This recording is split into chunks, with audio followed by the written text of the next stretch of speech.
Hey, I'm Susan Berkley from GreatVoice.com, and here's another edition of the Inside VoiceOver video training blog. So, are you just starting out in VoiceOver? You'll need to get some training and record a demo, of course, but eventually you'll need to go out and market your services and get to work. And if you've done this before, one of the ideas you might have to grow your business is to do some voiceovers for free, hoping that once someone tries you out and likes you, they'll come back as a paying customer, right?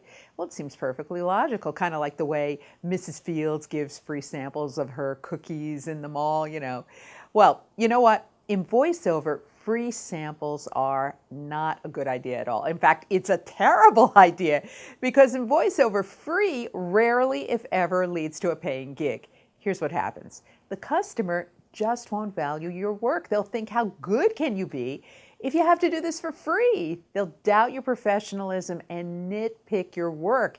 And that reminds me of something else. When you do get your first job, never tell the client that you've never done this before, helping they'll go easy on you and excuse any mistakes. Because here's what happens. If they find out you're a beginner and you haven't done this before, it's the kiss of death. Think about it. If you needed an important repair on your home, would you hire a carpenter if you knew this was his first job?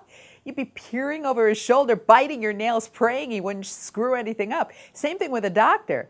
Sure, I know they practice surgery in medical school, but I sure wouldn't want to be the first patient on the operating table when the ink is still drying on the diploma. So if you're a beginner, never let them see you sweat and never let them know it's your first job. But don't worry, if you're a graduate of our VoiceOver Training Institute, you'll do just fine. Now, there's some times when it's perfectly okay to work for free, and in fact, I recommend it. The first is for a charity or as a volunteer, for example, reading for people who are visually impaired or have learning disabilities. And a great organization for that is called Learning Ally. learningally.org. You're not only going to get great experience and build your skills, you'll be helping people too.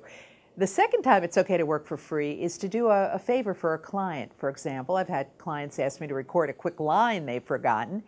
But the key here is to only do this occasionally, and this is really important. Whenever you do something for free for a client, make sure you let them know the value of your favor. You might say something like this: sure, I'm happy to record that missed line for you today, and as you know, we normally charge $150 for pickups like that.